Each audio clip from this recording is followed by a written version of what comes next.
using a visual gag today. Oh, yeah, welcome to Pod of Thunder, the recognized symbol of excellence in rock and roll podcasting, brought to you by Blue Microphones. They look great. They sound even better. If you don't like Blue Microphones, you can go tie your pubes in a knot for all I care. It's your buddy Andy. Here I am. Here's my buddy Andy. Yes, indeed. It's America's little brother. And as always, not always remotely, but again today remotely, but we are always joined by Gnarly Nick, the Garlic Dragon. Bam! Bam! Oh, goodness me. Bam. One knot? Every single one is involved in one knot? I would say pair them up. Wow. Every other. So you're telling people to take some time on this. Well, everybody's at home. Maybe do a cornrow pattern down there. There you go. Maybe we'll get a Guns N' Roses song this week, and it'll be appropriate. Yeah. Make sure you have your catcher's shin guards handy too. You don't want to get any body hair stuck in any of that. No. Getting body hair snagged in sports equipment, not a good thing to have. No bueno. You guys know that dude. Who's that? Here. He was a moocher, a card cheat, a country club golf hustler, a scumbag. There he is, the breakout star of the podcast, Medium Chris. He's got headgear on, but it's not like a chic this week. No, it's not a card chic. It's more of a... Got the coonskin cap out for this week. Yeah, coonskin cap. An American legend you look like to me on this remote. Need to start to look the part. That's my motto. All right, so here we are, another week of this crap. Lockdown. You guys do anything this week? Get out? See anything? I didn't leave the house from approximately Sunday night when I went to mail my mortgage payment until last night, which is Friday night. Not leave the property, I should say. I did step out to put the garbage cans out and whatnot, but yeah, that was about it. I walked past your house a couple times. Oh, in a non-creepy way. We're walking all the way over here. Yeah, man. Crazy. Yep. Nick, how about you? Anything? Just went to the store a couple times. Nothing. No madness. Nothing no fist, crazy. No fist fights. Not really. I mean, usually I'll see something that'll make me think, okay, well, there's something to talk about this week on the podcast. But no, not really. Well, people seem to be mostly minding their manners and on their best behavior. Well, this is a problem because if we're locked down and we're just at home, we've got no stories. Yeah, that's surprising. I'm not even sure I believe that. I don't think you were paying close enough attention. That's why. I think it was just that moment in history and that particular location. There just happened to be nothing. Mm-hmm. Sure, if I'd stuck around 5 more minutes, I would have seen something, but no. Right. No, but I do have I had a listener submit to me a retort on something that was brought up on last week's episode. I can present that. So last week was Vinnie Vincent Invasion, Love Kills. Is that what it's about? Yes. Okay. Yeah, and the theory was presented that, because it's a power ballad, that power ballads are primarily done in order to for guys to attract women and try to convince them to enter the boudoir, I believe was some of the exact terminology. Right. And I had a retort from a female listener. Oh, boy. That basically it went along the lines of that it's not we made it sound like it's a Pavlovian sort of response, like you put this on and whether the girl's attracted to the guy or not, she's going to immediately go into the bedroom. Nobody said that. So and that problem right up the bat. And she even went as far as to say that really, if a guy likes power ballads, he should be immediately put in the friend zone for life. Okay, that's not true either. But, it might be the weakest retort in the history of retort. And just the whole theory of she did mention that if mind-altering substances were involved, then yes, you could put on a song and possibly that could have some sort of influence. But if not, sort of like hypnosis, it was also brought up that they're not necessarily supposed to do something they wouldn't normally do just because you put a song on. And yeah, there was a retort to that we made it sound like Eddie Haskell was going to come over and tell the Beaver this is what you do to get a chick. Yeah. So there, I'm presenting the retort that. Yeah. Totally. Let me just take these one by one. First of all, nobody suggested that somebody hideous is going to lure a woman into the boudoir simply by playing something like Love Kills. Okay, nobody implied that. Nobody even said that. So that's out the window. What was the second part of it? That it's something that could just be like you can use it and you'll get a Pavlovian response, like the whole Spanish fly sort of myth that you can just have something like that and then you're irresistible to women. Get out of here with that. What is it, the 70s? I mean, come on. Now, I remember it now, the point about putting somebody directly in the friend zone just because a guy likes power ballads or maybe likes softer material. Simply not true. Hey, what was that part about Eddie Haskell? It went kind of with the whole Pavlovian thing that it's like you'd have like a 14-year-old tell another 14-year-old, "Hey man, I heard that if you put this kind of song on." Who would Eddie Haskell? Eddie Haskell would come over and tell the Beaver something like that, you know. I love Shade Beaver. There you go. It's real smooth. It took a long time to get there, but we got there. The thing is, even if we were in the same room, it would have had the same timing. Yeah. That drop. So basically what this person is suggesting is that, and then the third part is the Pavlovian thing, right? Isn't it the third part? Yeah, that kind of goes, I think that kind of goes hand in hand, with the, just that it's something that will overcome the female once you put it on. Okay, so basically, all romantic music, all bouquets of flowers, all boxes of chocolates, all these romantic things, none of it has ever been effective in history, is what this individual is trying to say. I question that. I'll be polite about it and just say I question it. Well, I just wanted to present the critique that was offered. Oh, that's fine. It's completely wrong and not based in reality in any capacity, but, we'll address these things if they come out. People need to be educated, and this person just was. So it's all good. Well, hey, guys, do you know today is the first Monday of April? Did you know that? I am get out your calendars, and guess what that means? Do you know what month it is? Oh!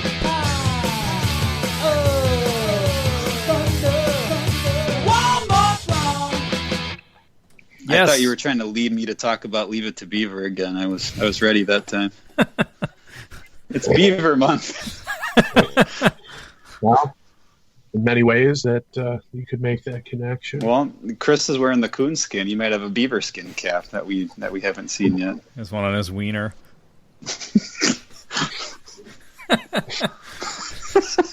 The tail has a scorpion stinger quality to it. Try to wear it whenever possible. Yeah, we can't see you from the chest down. I don't know what's going on down there.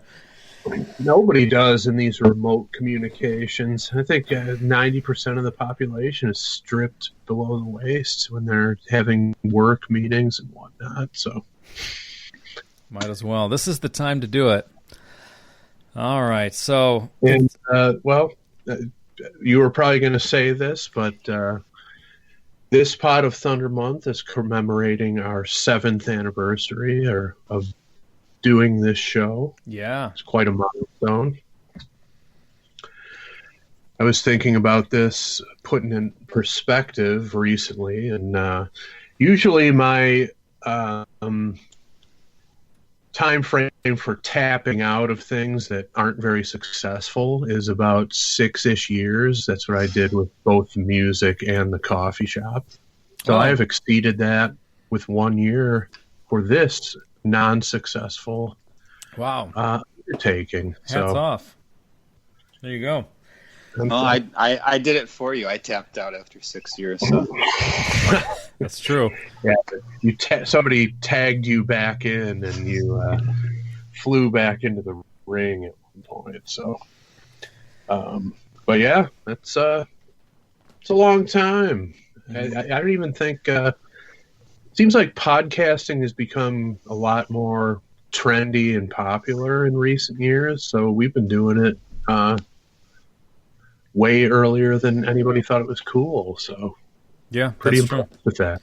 Yeah. For once in my life, I was ahead of the curve on something. I mean, we still weren't, we weren't the first Kiss podcast, of course. There was already, I don't know how many there were, but there were several already. Which I'm just saying that I couldn't believe that there was another Kiss podcast. I remember thinking, who would be 7 or 8 or what? At the time, I think I remember seeing 2. There were probably more, but I just remember thinking, who would be so stupid? Like, this is the dumbest idea ever, and it already exists more than once. Well, I had in a conversation with Mr. Ken Mills of the podcast, he had once told me that when we came out, he heard of us, and his initial gut reaction is, who the hell are these guys? Like he'd already come across people, jumping on board with Kiss podcasts and kind of like, oh no. He was right to say that. He was right to feel that way. Still asking that to this day. So. But that's part of what I was going to say is that if you were to start a podcast now in 2020, you're just going to be labeled a bandwagon jumper, a poser, somebody who's watering down the medium at this point. Not that we're not anymore, but we were on the train 7 years ago. I feel pretty good about that. We didn't just jump on some kind of trend, Yeah. Agreed. So for this very special Pot of Thunder month, Nick, what's going on? What's special this month? Anything? Oh, we're gonna try to entertain listeners, aside from hopefully entertaining them through audio right now with this podcast. We're gonna release. I think we're gonna be able to do one every week for this month. We're gonna release a YouTube playlist, which is gonna be tailored by one of us each week. And it'll have a certain theme, and I don't know which one's going to be first. We didn't really talk about it, but we have a couple of themes in the can. Just got to throw the list. I think you should be first because this is kind of your brainchild, and I'm still trying to wrap my mind around how it's going to work. But I'm on board. I agree. I think you should go first, and we'll follow your lead. I think it's a good idea. Then should I say what it's going to be? Because it's one that Andy suggested in our chat. I don't know if I should reveal it now or should we just drop it on social media? If you know it, I would say if you know it, talk about it because maybe that'll make people more interested to seek it out. I hope Andy doesn't mind. It's one that he suggested. I don't mind. Who cares if Andy minds? Exactly. This week we're all the listeners will, if they please, they will be treated to Nick's Best of Charles Bronson Kills playlist, which will most certainly include a video that's on our Pot of Thunder YouTube. That's already setting the bar very high. So that's what we're getting this week. Okay. I'm going to get to work on that pretty soon here. Actually, here's audio from that climax of Death Wish 3.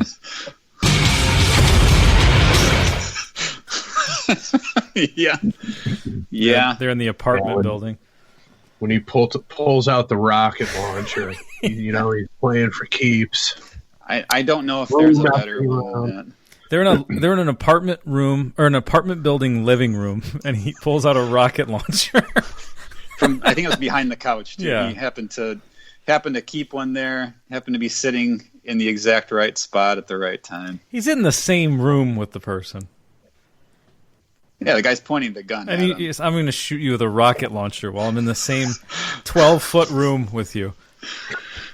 I mean, does it seem like it would take a little bit of time to reach back to retrieve the rocket launcher, in which time the other guy would put a bullet in you before you were able to grab it and aim it at him and send him through the wall?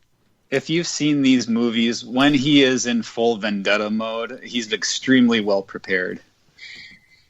This is true. He doesn't wait for he doesn't wait for the situation to arise. He's well prepared before it even happens. This is true. And he uses confusion to his advantage. Confusion is always an effective tactic to use on an adversary. Mm-hmm. Yeah, so that's what the plan is for this week. Stay tuned. We're going to be throwing that out on social media within a few days, I think. Well, looking forward to that. I'm already well versed. I've already done a lot of research into the subject, so shouldn't take me long. Yeah, but there's a lot of material, though. Oh yeah, Charles Bronson Kills. It's a lot. And I think, and Chris's favorite, which I think is Chris's favorite, will be on there. The one with the bumper cars. If you recall that one with the top of the bumper car, whatever that is, that the electrified fence on top of it. Okay. Yeah, that will be included. Don't worry. My favorite kill, however, in a Bronson movie that wasn't actually done by him, was the electrode up that guy's ass at the beginning of The Evil That Men Do. Oh man, sequence is just beyond the pale. That's how the movie starts. I know. You want to talk about setting a tone? Yeah. There you go. Yeah. Incredible opening sequence. All right, so following our order, it is Nick's turn to choose from the listener submission list.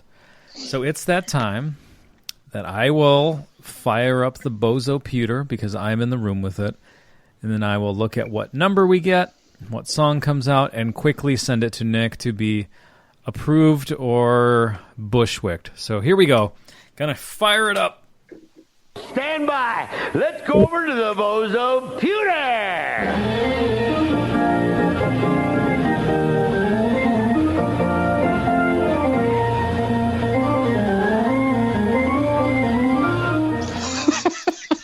Now, as we know, at least in our vicinity, liquor stores have been deemed an essential business and therefore are allowed to stay open. The Bozo Pewter guy, once again, been partaking heavily. Yeah. Would be disappointed if he did anything else at this juncture. Also, I think the keyboard player had a couple drinks. I think he missed a Little couple bit. notes in there. Heard a couple two-key clams. Yeah. That came a bit. Yep. it's a raw live performance. There you go. Exactly. A booze-filled performance. A lot of street cred there. Mm-hmm. Yeah.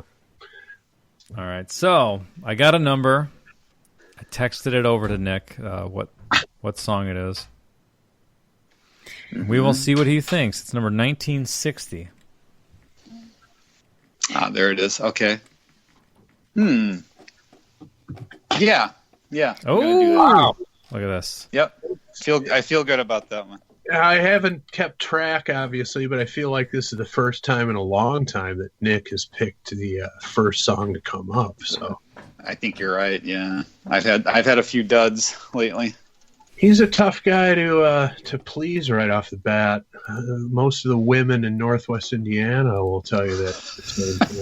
So, Wow, I gotta say that adds the excitement level. Right now, I'm the only one on the planet who doesn't know what the song is, and for Nick to pick it outright, and he didn't even mull it over that much. So. Not really. No, it's a song that, I'll be honest, I don't own it on a CD or anything. I do just kind of sort of remember it from years ago. So, and I remember enjoying it.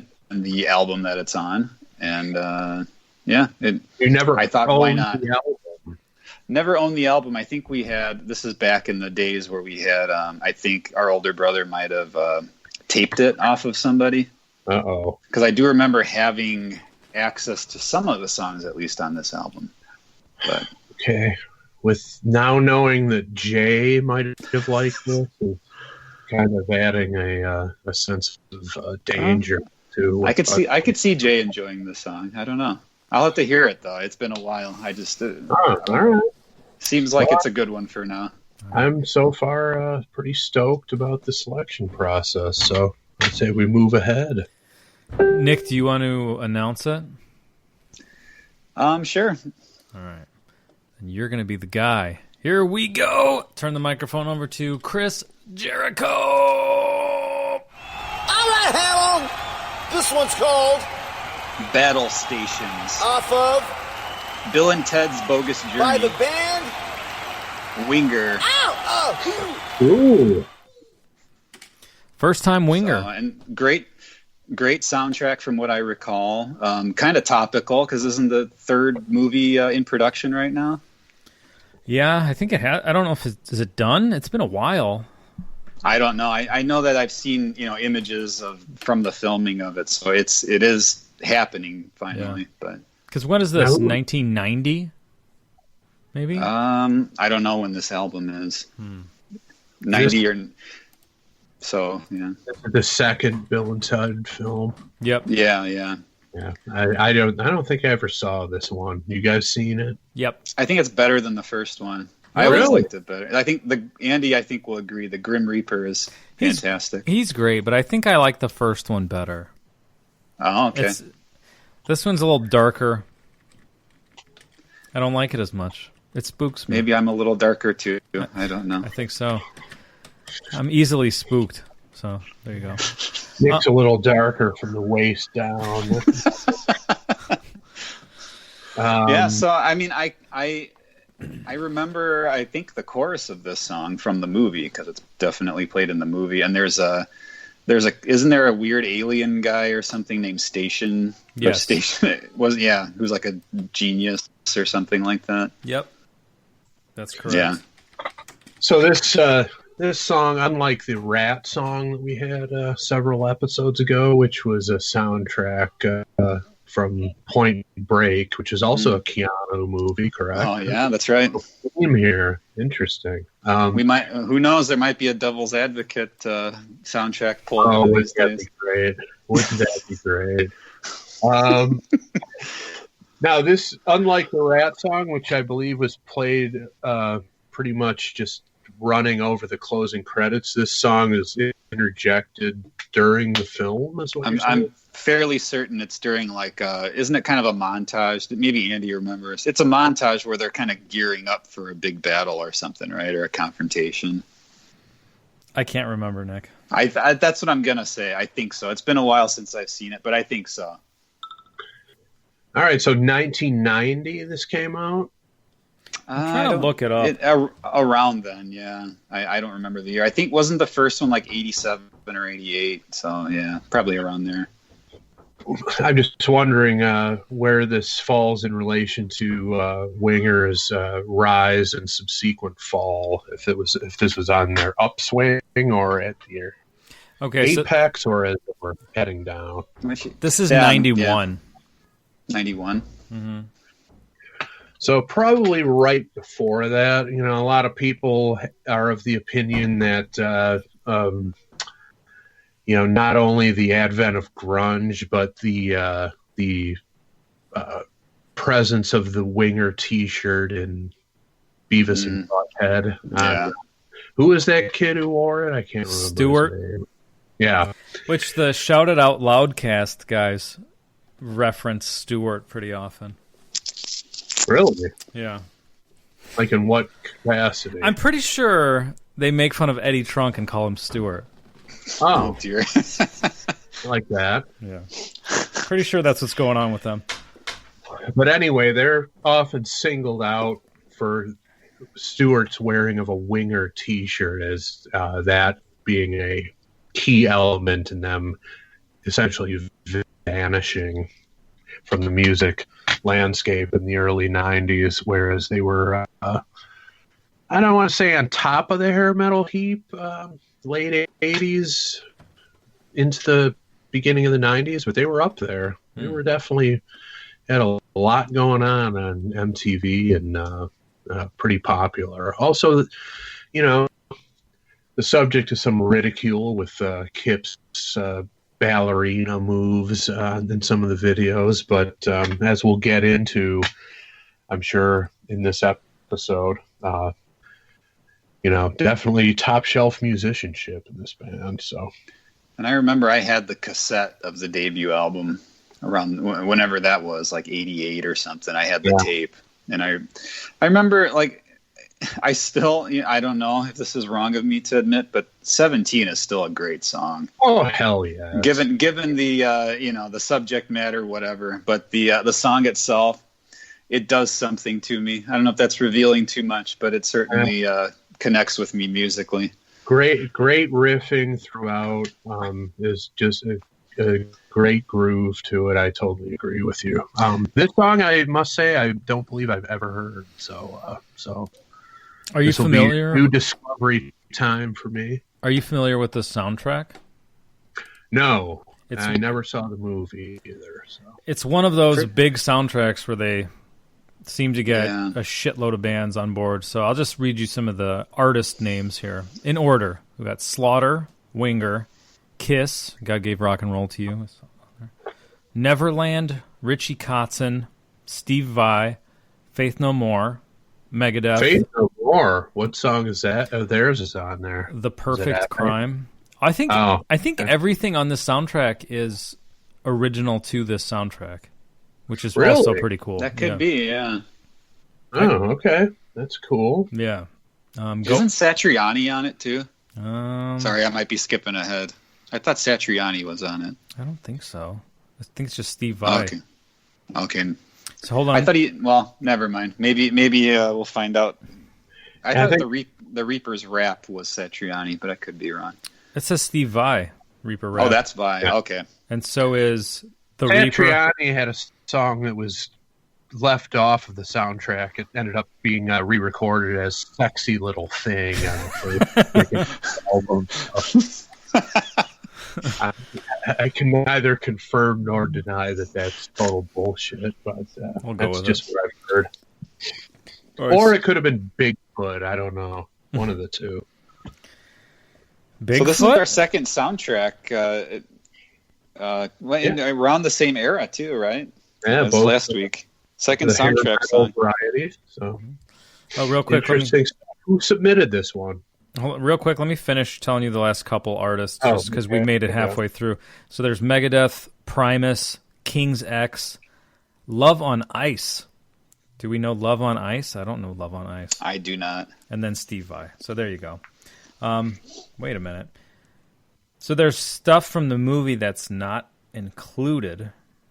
Yeah, just mostly Steve Vai. I guess he plays everything, like all the air guitar scenes. All the I could be wrong, but music. I thought for the first movie that it was Dweezil Zappa. I think. Well, it could be. Someone may correct me on that, but maybe I was Dweezil and then Steve Vai in the second one, I guess. Could be, but looking back at our listener submission list, this came to us from our dear friend Tim Fielder, and he says, "Party on, dudes." That's the only comment. So, might as well party at this point in time. That's all we can do. Actually, the directive is party in, dudes, these days. Does that mean indoors or? Hey, it's open to interpretation. Like great art, open to interpretation. Okay. All right. Well, for some reason, this song's not on Apple Music, so I'm going to play it from YouTube. So give me a second here. You damn thing. Hold on. Maybe it'll be included on Nick's best Bronson kills somehow. Make it work. The title is certainly apropos for that. Yeah. Instead of building Robot Bill and Robot Ted, he's attaching a nail to a 2x4 that's gonna catapult toward an open window when someone tries to come in. All right. All right, so this is track 2 on that album, immediately following, what's his name? What's their name? Slaughter is the opening Slaughter. track. So Slaughter and Winger, huh? back to back. Yeah. That's a 1-2 punch, huh? Mm-hmm. All right, you dudes ready? Yeah. I Bring think it. so. All right, here we go.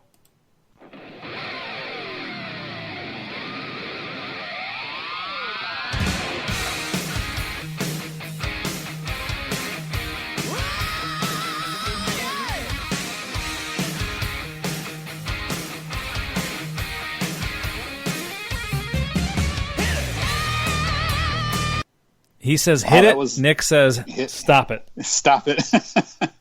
I mean, great scream at the beginning. Yeah.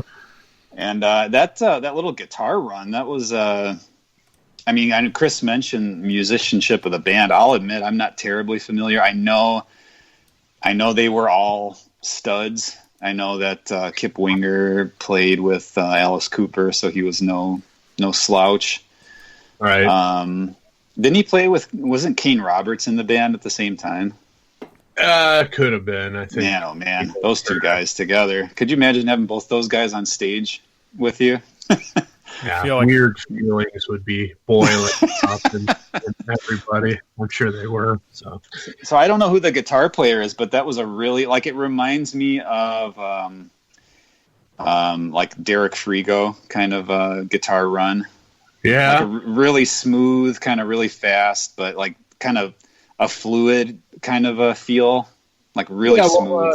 The guitarist is Reb Beach, and I don't know if he was super well known before the first Winger album, but it was immediately apparent that he was definitely a worthy gunslinger of the time. And the reason why his style sounds so fluid is, I'm sure you remember from the 17 video, he does the two-handed tapping, one of the masters of that. So it's very, he gets a very, fluid, ascending runs with that technique. So, but the thing about Winger that surprised me when I first saw them on video is, being something of a guitar nerd in the 80s. The first thing I noticed about Winger was their drummer, and I was watching him, and then I go, he's the guy from the Dixie Dregs, isn't he? And the Dixie Dregs are kind of like a southern rock fusion band with Steve Morse on guitar was the big guitar nerd connection. So that's how I was aware of them, through guitar magazines and whatnot. But they were a fusion band in that 70s tradition, but they had kind of a southern tinge to them, for lack of a better description. So I'm watching it. I'm like, wow, he's tapping into the hair metal thing. He must be wanting to actually see some women in the crowd. I can't even imagine offhand what southern rock fusion sounds like. Yeah, I mean, if you feel like it, go on YouTube or Spotify and pull up some Dixie Dregs stuff, or simply, eventually they dropped Dixie from the name. I don't know if that was a politically correct move, but eventually they just became the Dregs. But are you aware of Steve Morse? He's the current guitar player in Deep Purple. Yeah, somewhat familiar. I know the name, definitely. Yeah, he's pretty much a virtuoso. So good stuff. And but I remember that because Morgenstein's left-handed, and I knew that from seeing a couple videos of him playing with Dregs and the Steve Morse band, and then you don't see too many lefty drummers, and then you could just tell it was him, and it just surprised me that one of these fusion guys would quote unquote slum it in a hair metal band. But by the same token, guys gotta have a career, and why not jump in on something that is going to be commercially viable, and again, going to bring some women into your orbit. And like we said earlier, he wasn't slumming it with the level of musicians he was playing with, that's for sure. So.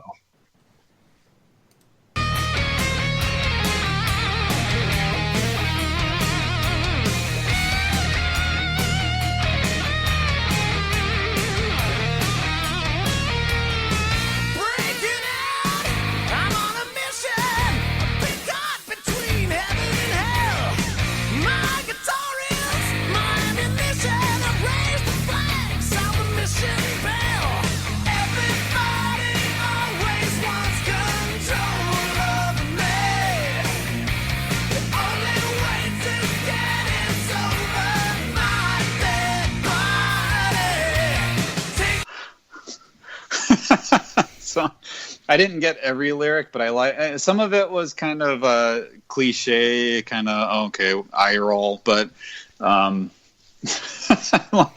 think he said sound the mission bell. I like that as a call to arms. That's pretty cool. I'm looking now. Yeah. Where are we at? Yeah. Raise the flag, sound the mission bell. Everybody always wants control of me. The only way to get it, it's over my dead body. Oh boy. Yeah. This is one of those Kiss-esque, the world is mine, get out of my way type anthems. Yeah. So. Well, yeah, and I mean, and on only a couple songs after this, you have God Gave Rock and Roll to You. Next song. On this next song. Yep. And then you got, what was it? My guitar's my... ammunition. My ammunition? Okay, yeah. Yeah, I mean, same sentiment. Me and my guitar are going to conquer. That's playing right into the Kane Roberts thing. What, didn't he play a guitar that was shaped like a machine gun? Yeah. Yes, he did. So I think talk about a nod from Kip to his old bandmate, maybe. Has there ever been a more formidable, maybe the drummer of Nitro in the Cat Scratch Fever video, but a more formidable looking musician than Kane Roberts with a machine gun guitar? Yeah, that's quite a visual look. So, I would say though, in general, I mean, I've never owned any Winger albums, so I'm not super familiar with any of their deep cuts, really. I would say of all the sort of Winger songs I've heard, this one is not appealing to me as much as the other ones. It's just it's a little too bouncy and up tempo for me. It doesn't have that like that sleazy vibe of obviously 17, but even like Madeleine and Can't Get Enough had more of that playing into the visual image of Kip Winger being this sex god, borderline predator type guy. This is a little more, kind of upbeat, whimsical. I don't know. It's not grabbing me like other Winger material has in the past. I think how you're talking about it being like in kind of an up-tempo sort of a thing, it kind of makes sense because they use it in the movie, during like a montage where it's, the inspiration has struck and they're all working together. And it's kind of like in the first movie, it wasn't the exact same thing going on in the montage, but you had Play With Me by Extreme. Yeah. And this kind of has like that, like you said, it's like a up-tempo, whimsical kind of a thing, kind of similar to that. So it's maybe serves the same purpose as far as in the movie.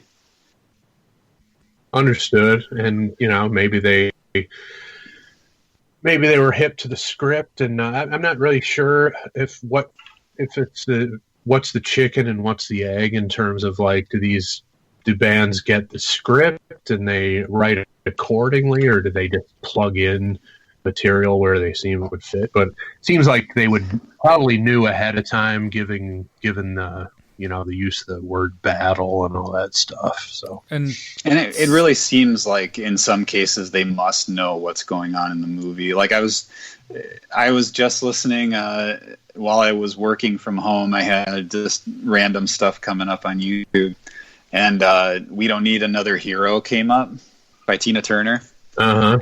And I mean, she says Thunderdome in it, and it's kind of awkward and almost a little silly that she busts out, the title of the movie. And I don't know, like there's got to be, I would imagine in a lot of cases it's they don't just like find the song and apply it. There's got to be some sort of collaboration there. Right. Kind of like, I think we discussed it in the Eye of the Tiger video episode, whether that became it was a part of the dialogue in the movie, and whether or not that was plugged into the dialogue after the song was presented, or vice versa. But, I think in this case, the script probably came first. So.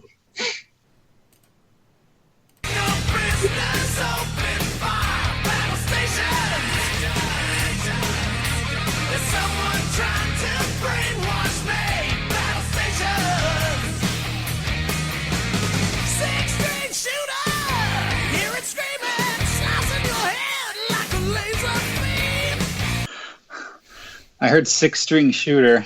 Yes, you did. That's a great lyrical cliche. He said, "6-string shooter, hear it screaming, slicing your head like a laser beam." Oh. Slice your head. Wow. Nothing wrong with the a little lyrical tribute to the devastating effects of a ripping guitar. I just read ahead. That was a mistake. Make sure you guys are listening to this next section. Okay. There we go.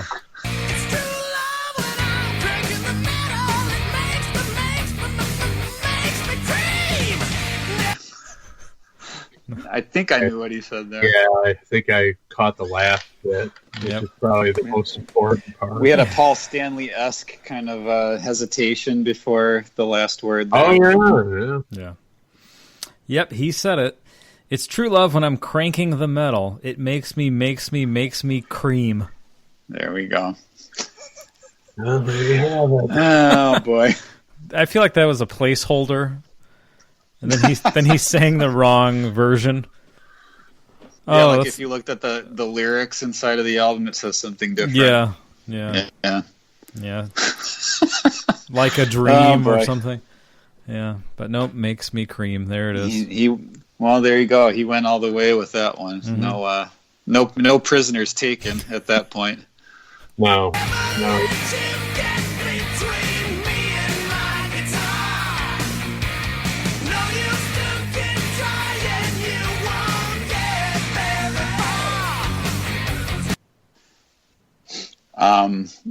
I know we're talking a lot about the lyrics, but I'm liking just like the whole groove of what's being played, like the whole riffs that are behind it.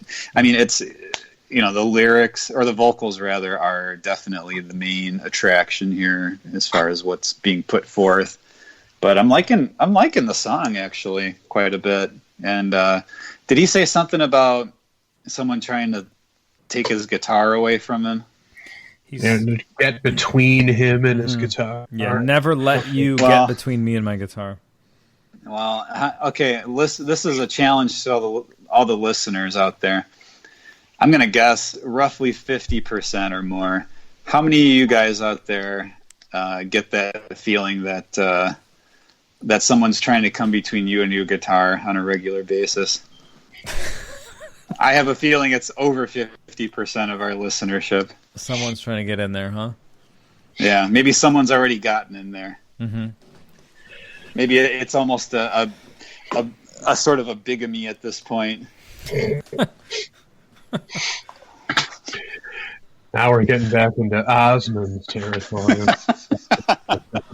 But to your point, Nick, about liking the groove and the riffing that's going on, during the verses. I think Reb Beach is a lot like Eddie Van Halen in the fact that it's easy to get drawn in and fixate on his leads and the way he approaches the leads with a lot of flash and two-handed tapping and all that stuff. But in both cases, there's very underrated rhythm players. Actually, you know what? Eddie Van Halen is not even any longer an underrated rhythm player. Anybody who's paying attention knows that the stuff he's doing rhythmically is as impressive, if not more so, than his leads. And Reb Beach is the same way.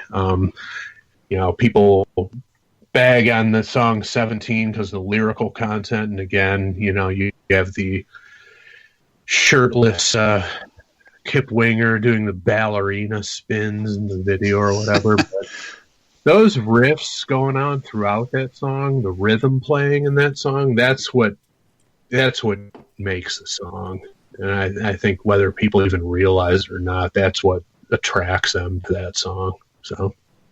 And you brought up Eddie Van Halen, which made me think, like, okay, so you had Kip Winger come out, and there's the whole Beavis and Butthead nonsense that went on with them, too.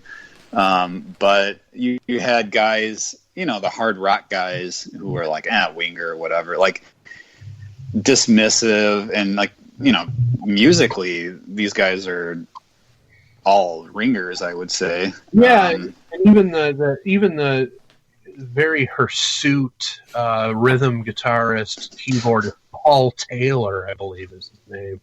He was actually, I'm pretty sure he was in the crowd at the Gene Simmons show. He was. Yep. Really? Yeah, he was there. He was there in the crowd while we were not too far from him. Someone pointed him out to me. Who else? Wasn't there someone who was a keyboard player from some band there too? That's him. That was him. Yeah. Oh, I'm sorry. Okay, that's him.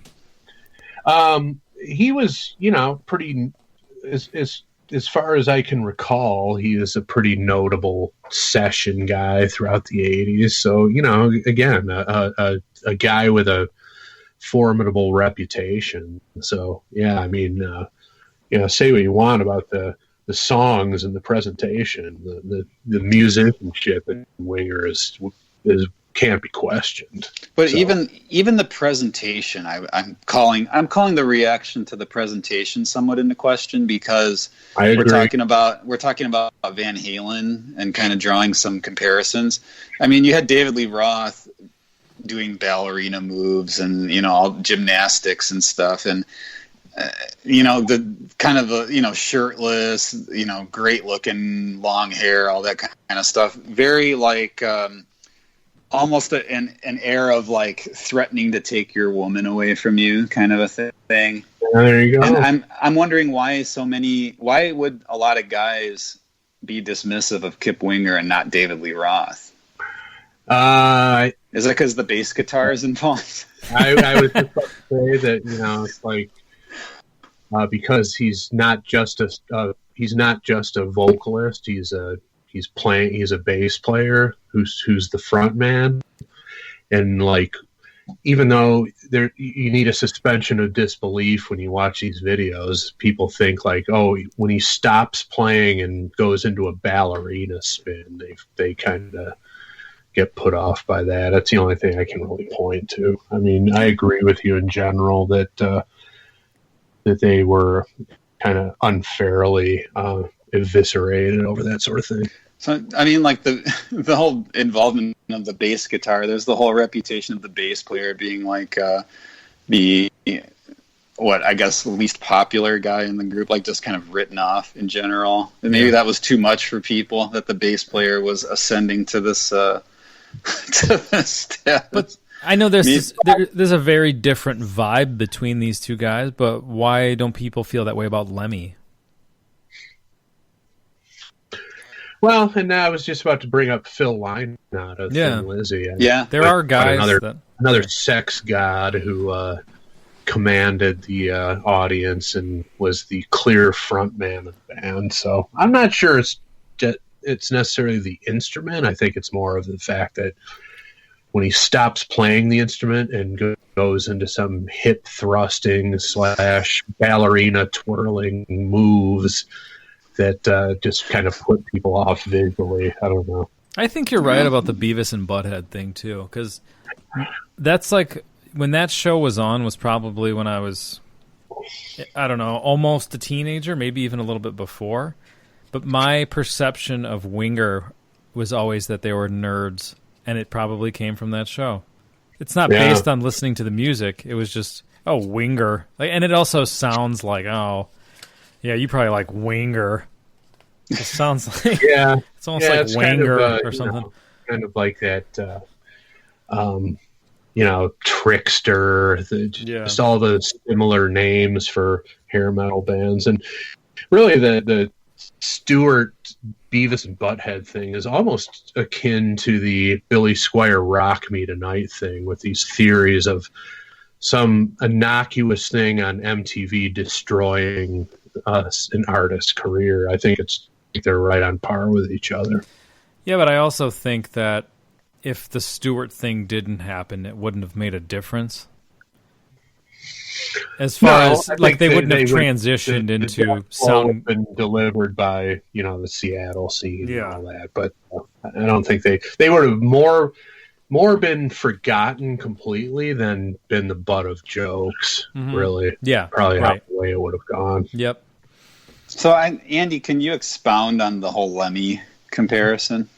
I was just saying, because you said if it's a bass player who's the front man, who's like the stud, that people are rejecting it because he's playing the bass, but I don't think anyone feels that way about Lemmy.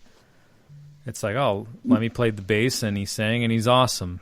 It wasn't like, oh, but I don't like it because he plays the bass. It would be cooler if he just sang or if he played guitar instead. I don't think anyone ever that's true. really had any kind of criticisms for him, but I don't know. I think people like apparent lemitations.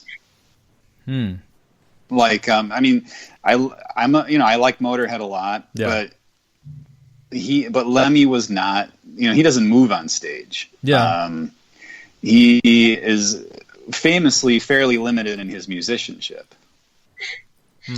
And I think people are attracted to that. I think you've got all the guys in the crowd who are like, I can probably play this, and I think that there's an appeal there. So you think he's also there's no effeminate aspect to his persona.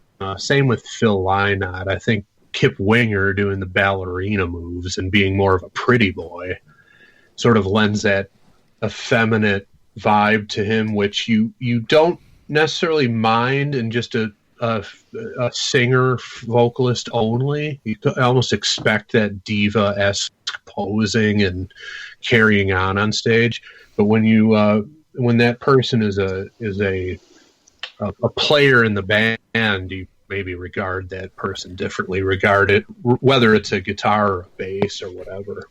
So you tell me that you think Kip Winger had too much to offer, and as a result, that maybe there was some jealousy among listeners, and like, no, he's not only is he a great singer and he plays an instrument, but he's too damn attractive. I don't like this guy. I think that's part of it. Yeah. It's threatening. It's threatening to the guys in the crowd.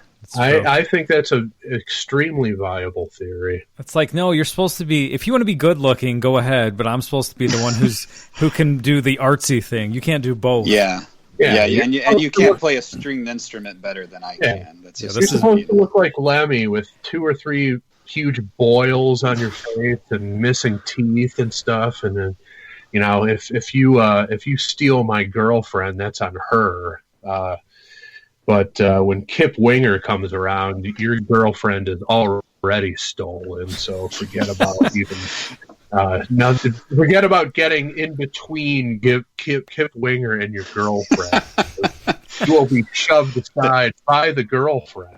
There's not even enough room to fit a guitar, even a slim-bodied guitar in between them. No, between the erect penis and nipples, there's no room for anyone between that pair of individuals. All right, let's keep rolling.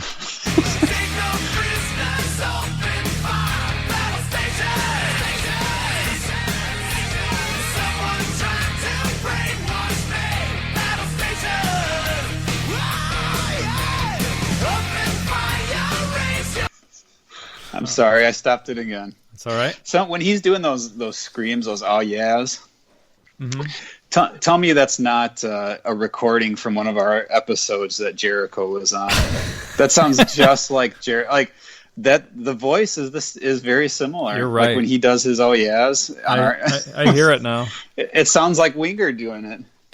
Yeah, we've never addressed the topic of Winger in any of our meetings or discussions with Jericho, but I'd be interested to hear if he was an influence on his vocal style. You know, that would be an interesting question for him. I definitely hear it. So not a bad singer to emulate for that style. No, not that Jericho's band does that style. It's one of the things I kind of respect about them is that even though certainly in his case his influences are firmly planted in the 80s, the sound of the band is very contemporary with that active rock sound. So it's not, it's not a nostalgia thing.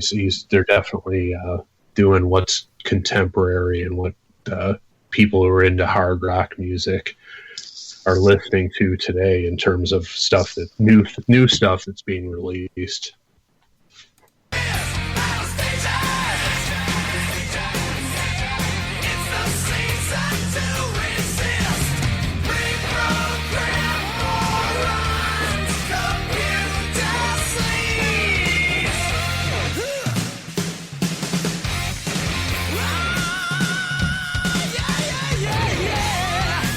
Hold on a minute. What just happened there? Okay, there's a lot happening. Yeah. That one part, there was like a weird timing thing going on there. Yeah. Yeah, Like I kind of that- like how they dropped the tempo down a little bit. And then, Yeah, and they, like the phaser on the vocal and some kind of strange, almost a proggy kind of a moment there.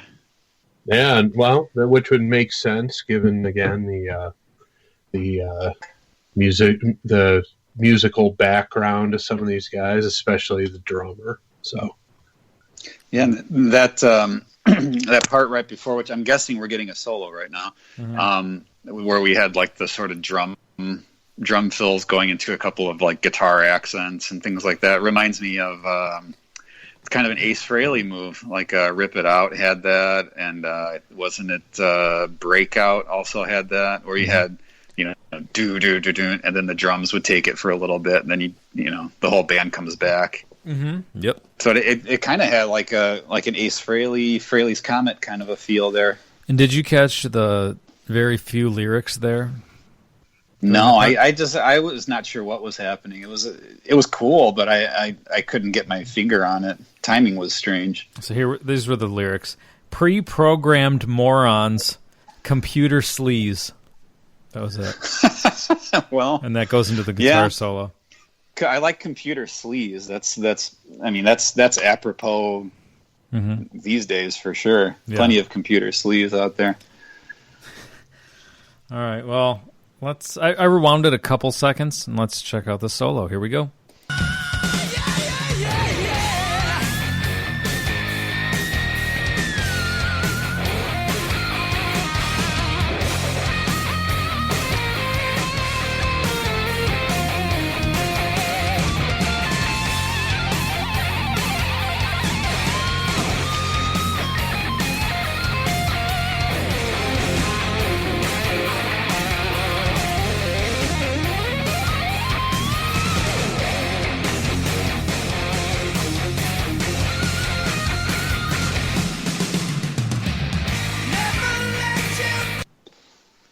Okay.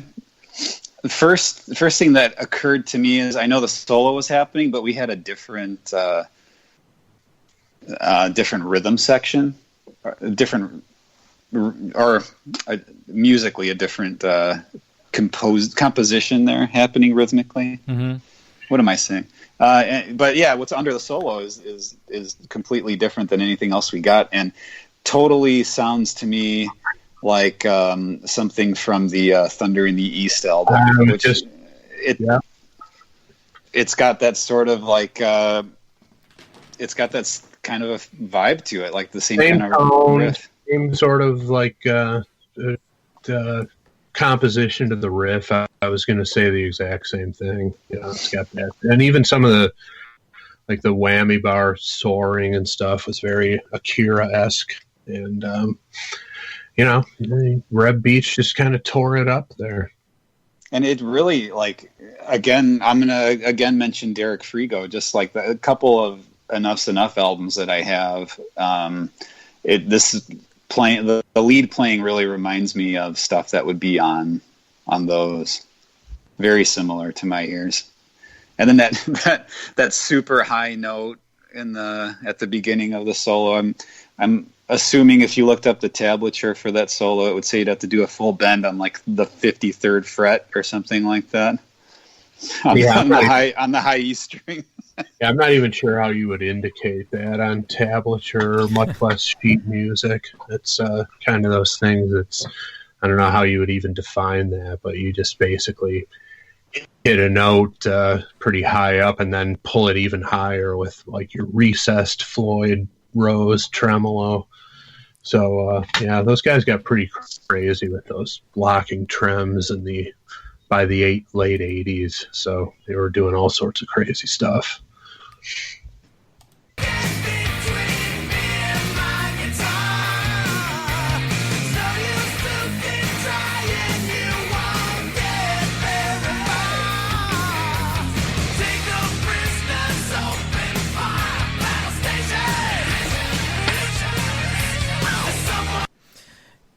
It's not super important to what we're listening to, but as I'm playing this YouTube video on my screen, it's showing a montage of photos of the band. I'm thinking, who else in this type of scene had the 5 o'clock shadow look? That's kind of an odd choice for Winger. That was a George Michael thing around that time, right? Yeah. Oh, there you go. Yeah, I'm not saying it's a bad thing. It might have been another point of contention, which is kind of odd that you would think someone with a little growth would appear less effeminate, but if you're taking your visual cues from George Michael, you might be deemed even more effeminate. So, I don't know, a lot of weird perceptions and things going on in the late 80s. I'm going with... Yeah, these were hairy guys. Yeah. Paul Taylor, a very hairy guy. See, and you'd figure that would, your average guy would be like, oh, yeah, absolutely. I can identify, Yeah. These guys look like men, Right. Yeah. That's part of the problem, maybe. Reason, yeah, they just, threatened by these guys, rightfully so, in Kip Winger's case. I mean, so there must be a lot of guys out there who watched Winger videos and were like, that guy looks exactly like me. What, come on. That could be me. That could be me. Yeah. Why should I like this? This guy got lucky. Jealousy plays into it. Go down the line, I mean, let's make a quick list. First of all, he plays an instrument. He's a great singer. Handsome bone structure in his face, in good shape, athletic, yeah. Full head of hair, full beard. Great teeth, by the way. That's another one. Oh my goodness! I mean, what is this? The hits keep coming. Is he made in a laboratory? Maybe they were assembling him in the movie when they were getting all the electronics together. In the first name of Kip, I mean, you think frat boy, but then you get this hirsute sex god. It's just the whole thing the packaging of it is just completely off-putting. I could see why like so many guys just couldn't handle it. Like it's almost like if you had a movie in the 50s with Elizabeth Taylor kissing Sidney Poitier. It's too much for people. Exactly. It's too much for people to handle at that point in time. Exactly. People were just, it was the late 80s. People were still uncomfortable about this shit. And that's the root of homophobia. It causes feelings in these guys to bubble up that they either don't understand or they fully understand and wish wasn't happening to them. And they turn around and lash out at homosexuals because of it. So, all right. Very interesting analysis of the whole Winger thing. I'm enjoying it. It's all these are all plausible, if not rock solid theories. So, all right, we've got a little bit more to go, so let's keep it rolling.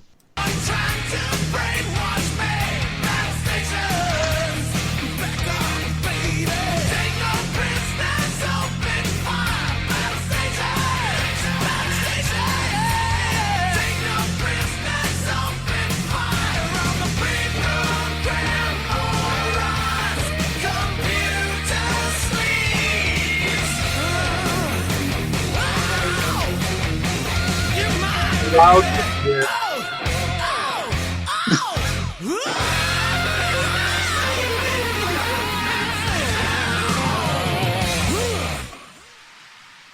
Wow.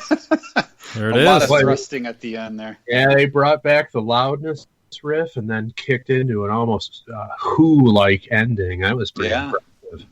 That was pretty cool. That computer sleaze part, I really like. I don't get it when I hear it, but it's cool. It kind of comes out of nowhere and shakes things up. Yeah, nice touch. Nick anything that has that kind of loudness now vibe to it, Nick is instantly attracted. There's like a now, and of course I only own the one album. Everybody, if you've listened to this podcast steadily, you've heard my introduction not that long ago to that band, but there's like a sort of a darkness. It's like occasional in the riff, Mm-hmm. It's not as jumpy and good timey as the rest of the song. Right. Contrast a little bit.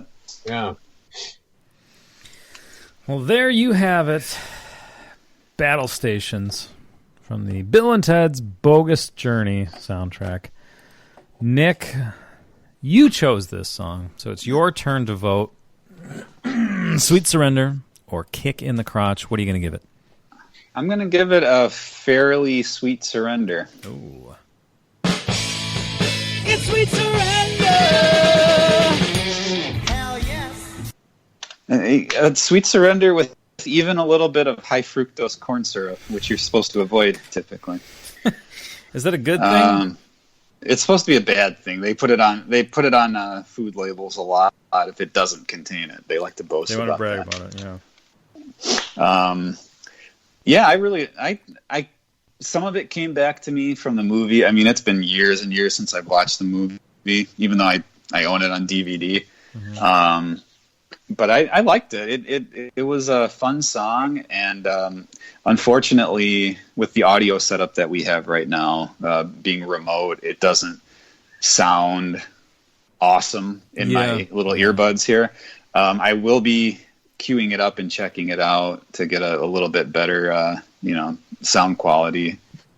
But I liked it. I thought it was a cool song. I liked the melodies. I liked where it went. I liked that computer sleaze part, and great playing by the band sounds like they're a top-notch band, and they're supposed to be, but they sound like they are. So always great playing. Yeah, I'm a fan of it.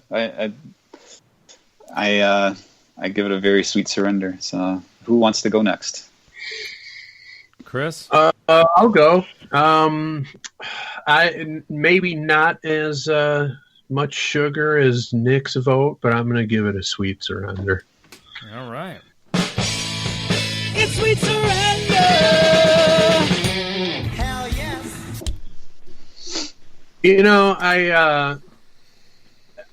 I got to say that Wingers like Rat, whereas I've never owned any of their studio albums, but I got to say that most everything I've heard from them,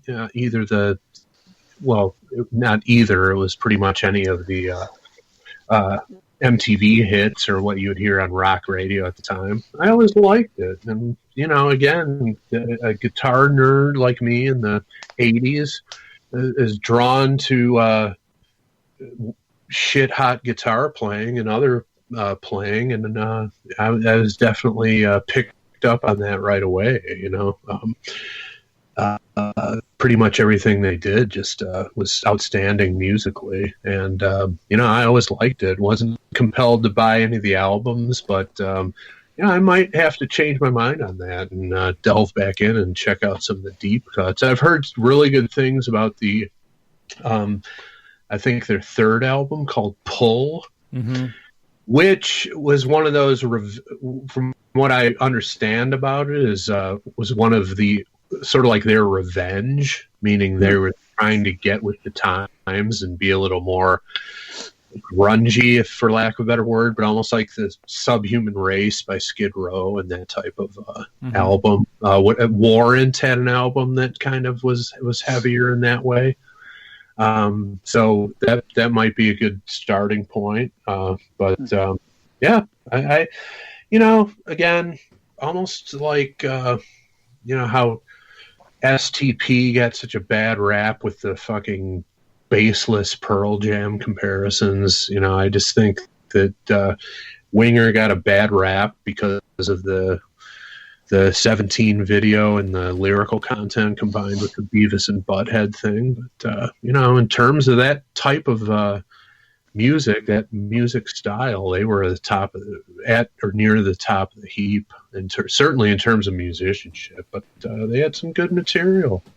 I don't follow them that closely, but aren't they one of the bands kind of like a Slaughter? I don't know. I'll throw Stryper in there also, like a band who they come out with albums still, right? I mean, like they're still out there. They're still releasing stuff. I think so. I mean, I think they're one of those bands like that. Yeah. Which, by the way, I don't know if you guys are aware of this, but our buddy from way back in the coffee shop days, Mr. Mark Dudzik. Do you remember him? I don't. I'd have to see him. He's a friend of Paul Collins, and he kind of played in a band with him and was with that crowd. But he is Winger's sound guy. Really? And he is often he's a sound guy for hire. So he basically I think lately he's been doing sound for Starship, believe it or not. Oh wow! But that's his job, and I know that the past couple times they've come through the Arcada Theater in St. Charles, he's been running sound for them, and I thought you guys knew all those dudes who hung in that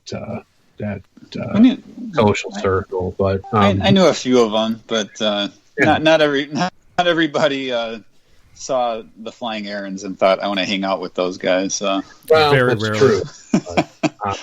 But Mostly no, it was women who felt that way. That's his gig these days. And, all right.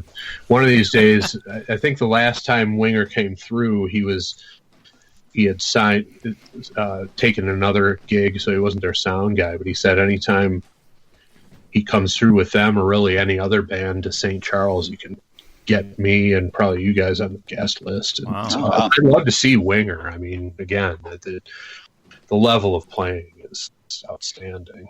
So The Flying Errands were like the early 2000s Winger, like 5 Wingers on stage.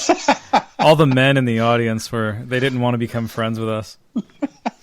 All the women slipping phone numbers to us.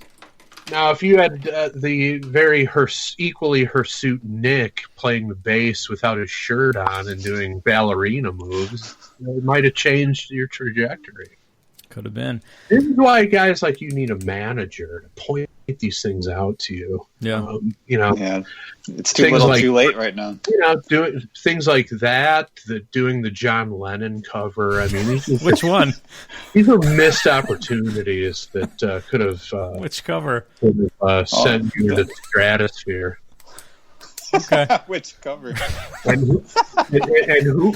Andy keeps wanting you to tell him exactly what song we were going to supposed to cover. That's the good thing about the remote way of doing this. The more I talk, the less of him I hear, so I don't know what he's talking about. Who was the guy who encouraged you to tap into the gay community as your fan base? That was you. That was you. Boy, just add you guys to the long list of people who don't listen to me until it's too late. And see, we could have, if Andy would have let me be the front man, we could have tapped back into the straight audience again. Absolutely, you could go back and forth. That's the thing. You could be equally appealing to both audiences. Oh well.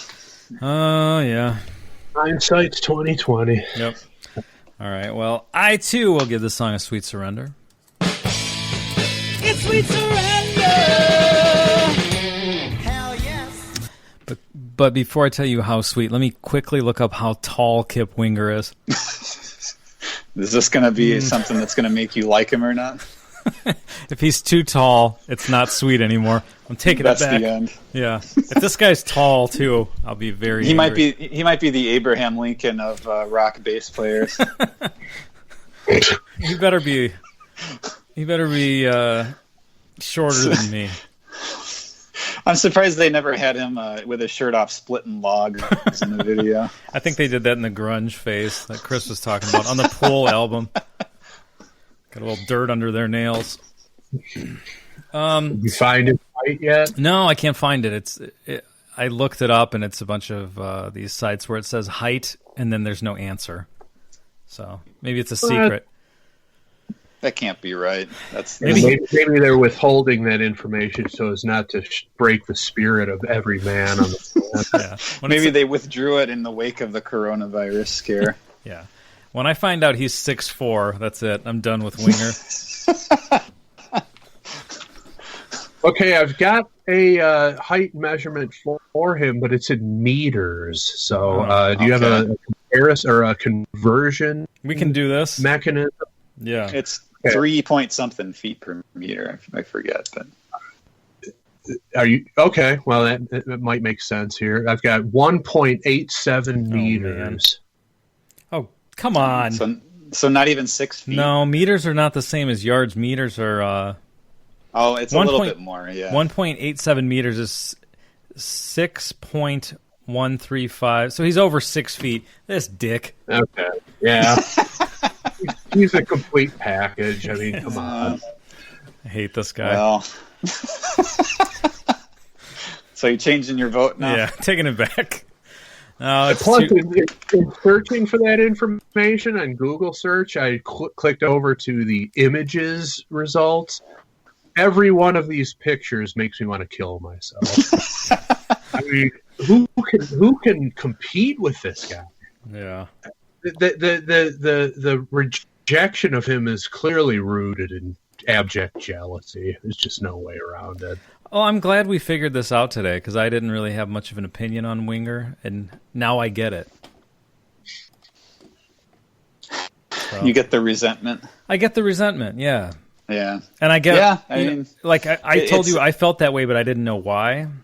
But it was more because of what I heard from other people and didn't explore it myself, and now I get it. So it's a standard of beauty that that the average guy just cannot attain, no matter what he does. When I go back out into the world when this lockdown is over, I will be preaching the evils of Winger to anyone who will listen. Just out of pure jealousy. Next time we come to St. Charles, we should have a protest organized, like picket signs in the street and stuff like that. Too handsome. Yeah. Actually, he recently he did a solo acoustic show up at this place in the Room right over here in Highland. No, he didn't. Did he really? What? He did. It's like 5 minutes from us. Not long ago. Wow. Nobody that good looking has ever been in Highland before. No, absolutely not. No. I thought I felt something weird. Shopping plaza. No. Okay, well, I give it a sweet surrender. My reasoning is pretty much in line with what you guys were saying, but a lot more interesting musically than what I had in my head about Winger, because really all I've ever heard was the their two hits, quote unquote. Not much else. Didn't spend any what's time. the other hit you heard? 17 and Headed for a Heartbreak. Headed for Heartbreak, yeah. So you haven't seen, you haven't heard Can't Get Enough? I don't think so. That's a good one, and the video is outstanding. It's on a Loverboy level. In fact, it's almost identical to their Notorious video. Recommended viewing, absolutely. There's a woman in it? There's several women in it, from my recollection. What's the point? The Winger, Can't Get Enough, and Loverboy notorious are just unrelenting. This almost sounds like something that you could put on a playlist together. You know, you're right. To check out. Now Just saying. Program. Might be on. Just saying. Now I'm getting with the program. All right. Well, I like it. all right. So we got 3 sweet surrenders. Who would have guessed? Well, guess what time it is. All right, Hammond! I got a question for you. Paul Stanley needs to know if Battle Stations by Winger is a rock and roll boner classic. I would have to assume that Paul Stanley at this point in time, in the late 80s, was probably watching what Kip Winger was doing. Yeah, that makes sense. You would think that's direct competition right there. I'm not sure. I mean, I would say that, but Paul definitely kind of set the stage for Winger with the hairy, shirtless guy carrying on with the dance moves. For that, going back to the criticism of Winger, Paul didn't come under that same level of scrutiny, and he was a front man who played an instrument and was, the dance moves and all that. He actually kind of set the template for Winger. So I don't know if he felt the need to copy him, and probably not, but he may have thought that he was kind of stealing his thunder a little bit. Does this, because you're talking about, the guys with the chest hair out and everything, with the shirt off, going back to David Lee Roth, and I know this is Chris had exposed me to this. Does this go back to Jim Dandy, perhaps? All roads kind of go back to that a little bit. But Star Child Paul from the makeup era, especially around Destroyer Love Gun, when he had in the early days, he just flat out performed shirtless, and then his costume had his complete front torso revealed, and he was a very hairy guy. I think you could go back to Paul for that too. Very influential in that regard. All right, guys. Are your votes in? Mine's in. Nicholas? Mine's in. Yeah. What order are we going to do here? I think Nick should go first, because I kind of think I know which way he's going to go, and then, I don't know. Let's go. Do Andy second, me last. Okay. Or if you want to do the opposite, that's fine. I think we should lead off with Nick, though. Sure, I'll go first. Who's second, Andy? You? Sure. All right, let's do it. I'll give it a rock. No boner. Yeah, I didn't think so. Sorry. I didn't think so. I enjoyed it quite a bit, but yeah, I didn't think it would make it. Good, but not classic, in my opinion.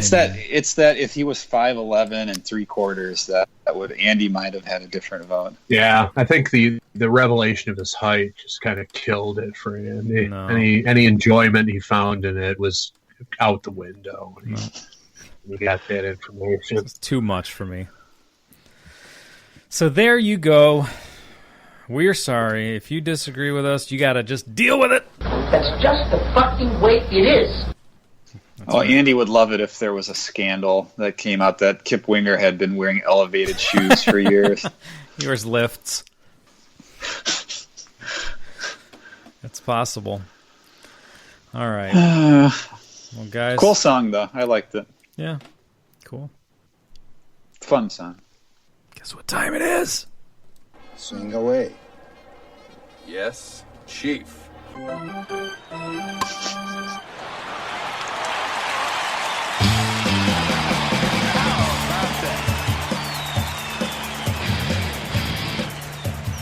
Yes! For all of those missing baseball right now. That's all the baseball you get. You get a taste right here. That's all we got for you. I heard Kip Winger batted .422 his third season. I'm just saying.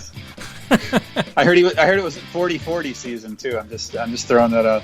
I'm sure that's something that's going to come up. We'll look into it and it'll be like, oh, he was drafted by the Brewers. Declined to play because 17 took off. First guy to do it since Ted Williams. Just saying. Yeah. Random fact. Yep. Okay. I'm going to pull a random here without scanning it in advance. This Yardo Questions comes to us from Jude Hawkins, who said, just thought I'd submit a Yardo Questions on here if that's okay. Yes, Jude. It is perfectly fine. This is the place to do it. Thank you. It is more than welcome. Question 1. In your younger years, or now, if you were forced for some reason to only use one type of condom with any member of Kiss's face printed on it, with or without makeup, who would you pick and why? It's a very strange question, but I like it. I have my answer. Okay. It's a pretty easy answer for me, actually. So you got to give me the guy and with or without makeup. Oh, well, when I give the guy, the answer will be given as well. The guy is Eric Singer because, from what I understand, he's pretty well hung, or is it the opposite? Is he not well hung? Remember that? What was that website that had groupie chiming in? Rock and Roll Confidential, maybe? I know we talked about it a few years back. Computersleaze.com. It was something like that, but programmed boners. You know, talk of scuttlebutt on there about various rock stars' sizes. The gargantuanness of Huey Lewis was confirmed on that site. I want to say that they were equally impressed by Eric Singer's size, so that's why I'm picking him, because guys like us have to stick together. If it's the opposite, I'm going to change the answer to Eric Carr, because the guy landed a Playmate. What is he? Okay. And with or without makeup? I think we lost Chris. Did we lose him? Yeah. He said it might happen. Yeah. And we've got a classic Chris face that it froze on. Yeah. Yeah, I'm gonna do a screenshot of this actually. The moment we lost him. Okay, got it. Okay. So Nick, if you have I was gonna say with Huey Lewis, back to Huey Lewis, that's probably another thing that inhibits his sense of balance. You know, not just the ear problems. Surprised he's not confined to a wheelchair at this point. I'm gonna go with Eric Carr. Okay. No makeup. Ooh. And what I would do with this is I would fill it up with water and throw it out of a hotel room window at somebody down by the pool. That's how you would use it. That's the Eric Carr thing to do. There you go. There you go. Look at that. Now it's just a close-up of Nick. And we got the text on the side. Chris L. left. Oh, there you go. I've got my Kip Winger action figure here. No, wait. That's Handsome Jimmy Valiant. All right. So we'll just stall till Chris comes back, or what? Do we do that? Should we talk about Huey Lewis some more? Chris says, I think my restart is happening. All right. Okay. We'll just finish without him. Let's just tell him that. Hello? He's back. Oh, he's back. Okay. He's back, baby. I just went. Excellent. Did you get all of that? The whole. Where did I get cut off, basically? You said he. Andy was asking about if you would want Eric Singer with his makeup or not on there. Yeah, and Eric Carr too. Which would you want, makeup or no makeup on your guy? Oh, okay. So where do you want me? Do you want me to just answer that question? No, I think we got the whole thing. You could just pick it up. We're just gonna leave it in, warts and all. So just, would you have had makeup or no makeup on those guys? I think the last thing I remember saying before my computer went off was, Eric Carr landed a Playmate. What are you going to say? Did you get that? Yes. Part? Yep. Okay. I think you should just cut it there and just have Nick answer the question. All right. Let's do that. Hey, Chris is back. Question 2. If you were to recast the main cast members of the original series of Star Trek solely with current or ex-KISS members, who would you choose? If you need a reminder of the main characters of that show, we've got Captain Kirk, Dr. Bones McCoy, Spock, Uhura, Scotty, Sulu, Chekhov. Good luck, guys. I am in trouble. I have never watched an episode of Star Trek or a film in my life. Let's see. You'd kind of want, as far as your captain, it's got to be Gene or Paul, right? So I'm going to go... you got to go Paul, I guess, just for that fact, because everybody knows he's the guy who's really in control of the band. I guess Gene... Would Gene be...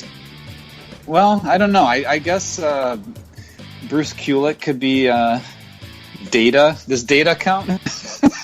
I think you just make your own rules at this point. Okay, because of the whole thing where they used to call him Spruce Kulick, that he didn't really show much emotion. Mm-hmm. So I'm going to say he's Data. Gene could be Spock, I guess. Why not? Okay. I don't know why, but let's see. Oh man, I really don't know the characters that well, so I'm just going to say there was an annoying... I know that there was an annoying kid named Wesley, I think, on The Next Generation. So we're going to give Eric Singer I think you're thinking of Mr. Belvedere again. Well, he could be Wesley on both series if you want. And that's I'm going to have to tap out at that point. I have nothing else to contribute. Chris, are you still here? We got you? Yeah, I'm still here. Okay. I'm with Nick. I'm completely unfamiliar with most things Star Trek. Certainly the movies. So all I'm going to say is I think that I will agree with all of Nick's answers for those reasons, and then I'll just say that our St. John should be the blind LeVar Burton character.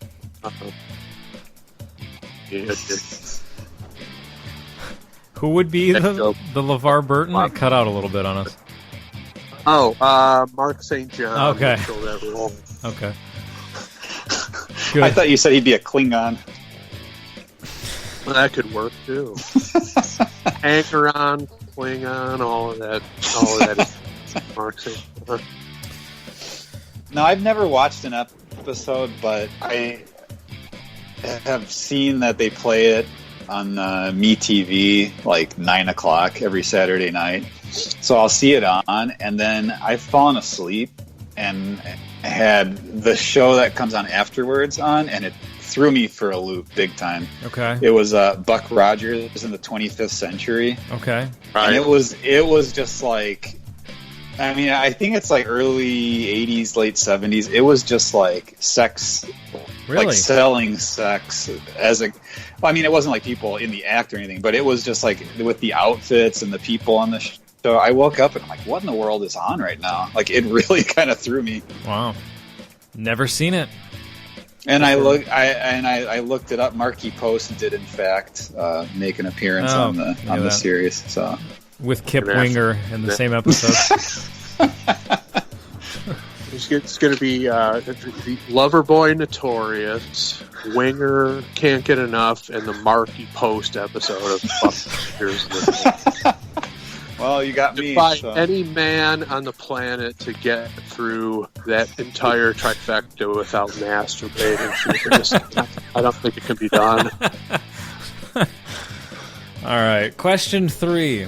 I once stupidly submitted this question to Pot of Thunder, not realizing you guys only answer yards of questions at a time. Sorry, but here it is. Would you rather have a photo taken of yourself and Gene Simmons in full makeup and stage outfit for a $60 fee convention style. Got that? Gene Simmons, full makeup and outfit, $60 convention style. Nice price, yeah. Or have a photo taken of yourself for free with a naked from the waist down Gene Simmons in an old T-shirt, Winnie the Pooh style. Well, that's not even a debate there. It's the second one. For me. How's that, because of price or? It's first of all because it's free, and second of all that's how I would choose to be immortalized alongside. Now, do you also have that outfit on, or is it just Gene? I think it's just Gene. Chris at this moment. Yeah, I was about to say. Chris will be fully clothed, just standing next to Gene. And is he going to be doing the rock star point at Chris? Probably not with his hands. It depends which side Chris is standing on, I guess. And I was going to say, Gene is a righty or a lefty. Not necessarily with his finger. Yeah. Oh, so there it is. Thank you to Jude Hawkins. What was Nick's answer? Oh, I didn't answer. I don't think I even have one. I just skipped over you. I guess I'll do the one with Gene, but I'll add. I want a large black circular like cardboard cutout, like a black dot. I want to hold it over him, like like in the old Gary Shandling show. There was that episode where they had their black dots that they were using to cover themselves. I'll have to go back and revisit that. You should hold the creature's cod piece over that. Yeah, that would be the perfect solution. Yeah, who needs a picture of Gene naked from the waist down when you've got that? Yeah. Yep. There it is. There's your Yardo questions. Thank you to Jude Hawkins for that one. If you want to submit a Yardo questions, go to potofthunder.com and make that happen.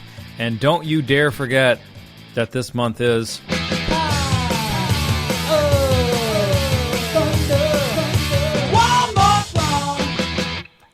Right, Nick? So you're gonna make a playlist and we're gonna share it via social media, right? Yeah, I'm gonna try to work on it very soon here. All right. Well, guys, it was a pleasure. Hopefully we can all get in the same room soon. But until then, this is what we have to do. Hopefully it's working. I think last week reviews were positive of this versus no show, so... Yeah, I think I agree. I think it's gone as well as can be expected. But like anybody else, we want to get back to normalcy, and some actual human interaction will be nice. But until that happens, we're still going to bring the entertainment that people need during all this bullshit. Amen. All right, well, we'll be back next week.